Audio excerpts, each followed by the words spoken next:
दोस्तों, क्या आपको पता है कि जू इंसान के बालों में क्यों रहती है और ये बालों में जीवित कैसे रहती है, और जू को खत्म करना इतना मुश्किल क्यों होता है, और जू आखिर सिर तक पहुंचती कैसे है और इसे कैसे हटाया जा सकता है।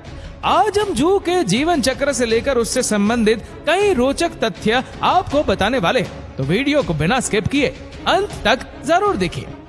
जू, जिसका नाम सुनते ही हमारे सिर में खुजली होनी शुरू हो जाती है। बचपन में आप में से कई लोगों को जू की समस्या का सामना करना पड़ा होगा।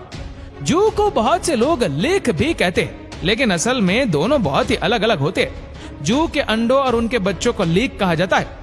यदि किसी इंसान के बालों में जू हो जाए तो खुजली करते करते उसका बुरा हाल हो जाता है। वो रात को ठीक से सो नहीं पाता है, उसके बालों से बदबू आने लगती है और अन्य लोग उनसे दूरी बनाना शुरू कर देते हैं। जू असल में दो प्रकार की होती है, एक वो जो इंसानों और मेमस के बालों में पाई जाती है, और दूसरी पक्षियों और अन्य जीव जंतुओं की बॉडी पर रहती है। जू का साइंटिफिक नेम पेडिकुलस ह्यूमनस है। बालों में पाई जाने वाली जू को पेडिकुलस ह्यूमनस कैपिटिस कहते हैं। आसान भाषा में इसे शकिंग लाइस भी कहा जाता है, यानी वो जू जो खून चूसती है। वहीं शरीर पर रहने वाली जू को बॉडी लाइस या फिर बाइटिंग लाइस कहा जाता है। ये जू खून चूसने के बजाय चबाती है। जू को परजीवी यानी कि पैरासाइट भी कहा जाता है। अब आप सोच रहे होंगे कि भला कोई जू इंसान के शरीर तक कैसे पहुंच जाती है। तो दोस्तों, कई तरीकों से जू बालों तक पहुंच सकती है। जू एक सिर से दूसरे सिर में बहुत तेजी से ट्रांसफर होती है। साथ में रहने से, साथ में सोने से, खाने से, समय बिताने से जू सिर तक पहुंच जाती है। जू वाले लोगों की चीजें जैसे कि तौलिया, कंघी या कपड़े इस्तेमाल करने से भी जू आपको अपना शिकार बना सकती है। इसके अलावा बालों में गंदगी रहने और साफ सफाई पर ध्यान न देने के कारण भी जू की समस्या का सामना करना पड़ जाता है। जू का जीवन चक्र एक अंडे से शुरू होता है। एक मादा जू दिन में 5 से 10 अंडे देने में सक्षम होती है। ऐसे में आप अंदाजा लगा सकते हैं कि कितनी तेजी से विकास करती है। जू का अंडा पीला या सफेद रंग का होता है और ये इतना छोटा होता है कि इसे आंखों से देखना काफी मुश्किल होता है। जू के अंडों को नीड्स कहा जाता है। करीब 1 हफ्ते के बाद जू के बच्चे अंडों से बाहर निकलना शुरू कर देते हैं। जू के बच्चों को नीफस भी कहा जाता है और इनका रंग डल येलो होता है। पैदा होते ही जू के बच्चे खून चूसना शुरू कर देते हैं। करीब 1 हफ्ते में बच्चे अपने युवा अवस्था में पहुंच जाते हैं। ये लंबाई में 0.8 mm से लेकर 2 mm के बीच होते हैं और इसका डायमीटर 0.3 mm का होता है। इनकी शेप थोड़ी ओवल होती है। जू का जीवन चक्र करीब 30 दिनों का होता है। एक महिला के शरीर में जू 25 से 30 दिनों तक जीवित रह सकती है, तो वहीं पुरुषों में इनकी लाइफ स्पैन कम देखने को मिलती है। पुरुषों के सिर में जू आमतौर पर 20 दिनों तक जिंदा रह सकती है। जू जब इंसान का खून चूसती है तो वो अपना स्लाइवा खोपड़ी में इंजेक्ट करती रहती है और यही वजह है कि इंसान के शरीर में खून के थक्के यानी कि प्रोटीन नहीं होती। जू के पंजे काफी ज्यादा मजबूत होते हैं। इनके 6 पैर होते हैं और इनकी पकड़ भी काफी ज्यादा मजबूत होती है। जू को बालों से निकालना इसलिए इतना मुश्किल होता है क्योंकि ये स्किन को पूरी तरह से जकड़े रहती है। आप शायद सोच रहे होंगे कि जू आखिर बालों में ही क्यों रहती है, खून तो ये अन्य हिस्सों से भी चूस सकती है। तो दोस्तों, असल में जू गर्म हिस्सों में रहना ज्यादा पसंद करती है और गर्म जगहों में ही वो तेजी से प्रजनन भी करती है। बालों के भीतर अधिकतर समय गर्माहट बनी रहती है और जितने घने बाल होंगे उतनी ही तेजी से ये जू का विकास होगा। कहा जाता है कि भारत में जू अमेरिका से आए, लेकिन अमेरिका और अफ्रीका में आज जू की समस्या बहुत ही कम हो गई है। आपको जानकर हैरानी होगी कि एक बार अफ्रीका के कई हिस्सों में जू की समस्या बहुत बढ़ गई थी और इससे बचने के लिए लोगों ने अपने सिरों में DDT पाउडर लगाना शुरू कर दिया था, जो एक प्रकार से पेस्टिसाइड होता है। सिर में पाए जाने वाले जू बालों के बाहर केवल 1 या 2 दिनों तक ही जिंदा रह पाती है।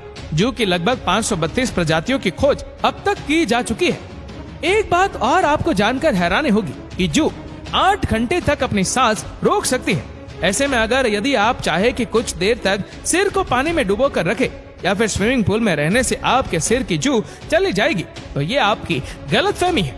जू की समस्या 5 से 15 साल के बीच बच्चों के अंदर सबसे ज्यादा अधिक देखने को मिलती है। दिन भर स्कूल और अन्य बच्चों के साथ खेलने और मिलने के कारण एक सिर से दूसरे सिर में जू आसानी से पहुंच जाती है। इस उम्र में बच्चे, खास तौर पर लड़कियां, अपने बालों का भी ठीक से ध्यान रखना नहीं जानती है और इसीलिए जू के निशाने पर आसानी से आ जाती है। जू को सिर से खत्म करना इतना आसान नहीं है जितना कि लगता है। आप चाहे अपने सिर को पानी में भिगो ले, साबुन से धो ले या फिर कुछ और तरीके अपना ले, ये आसानी से सिर से जाती नहीं है। जूं होना कोई बीमारी नहीं है, बल्कि एक सामान्य सी प्रक्रिया है। साथ ही जूं होने से इंसान के स्वास्थ्य पर भी ज्यादा असर देखने को नहीं मिलता, लेकिन जूं होने के कारण इंसान दिन भर बेचैन रहता है, उसके बालों में खुजली होती रहती है और रात को ठीक से सो नहीं पाता है और उसके बालों में से बदबू भी आने लगती है। जिसके सिर में जूं होती है, कोई भी उसके आसपास रहना या बैठना पसंद नहीं करता है, इसलिए सिर से जूं को निकालना बहुत जरूरी है। सिर से जूं को निकालने के कई तरीके हैं। एक तरीका जो आपकी मम्मी ने बचपन में जरूर अपनाया होगा, वो है कंघी से बाल बनाना। कंघी के दांत बहुत बारीक होते हैं और उनमें जूं और लीक आसानी से फंस जाती है।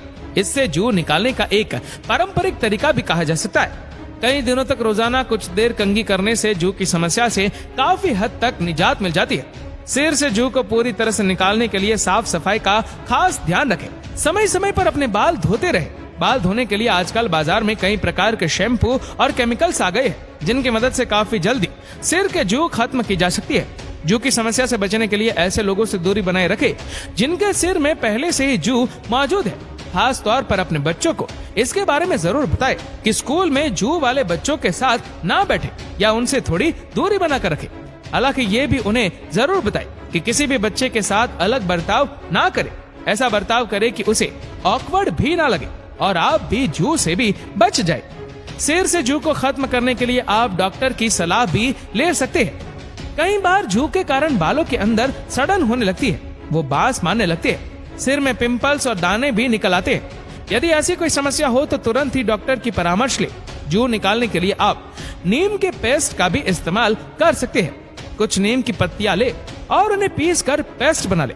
अब वो पेस्ट कुछ देर के लिए अपने सिर में लगा कर रखे और थोड़ी देर बाद शैम्पू की मदद से बाल अच्छी तरह से वॉश कर ले। कुछ दिन तक ऐसा करने से जूं से निजात मिल जाएगी। इसके अलावा सिर में आप ट्री ऑयल का भी इस्तेमाल कर सकते हैं। इसे भी जूं की समस्या में काफी राहत मिल सकती है। तो दोस्तों, ये थी जूं के बारे में पूरी जानकारी। दोस्तों, मुझे यकीन है कि आज से पहले जूं के बारे में इतनी बारीकी से आपको किसी ने नहीं बताया होगा और ना ही कभी इतनी जानकारी आपको कहीं पढ़ने को मिलेगी।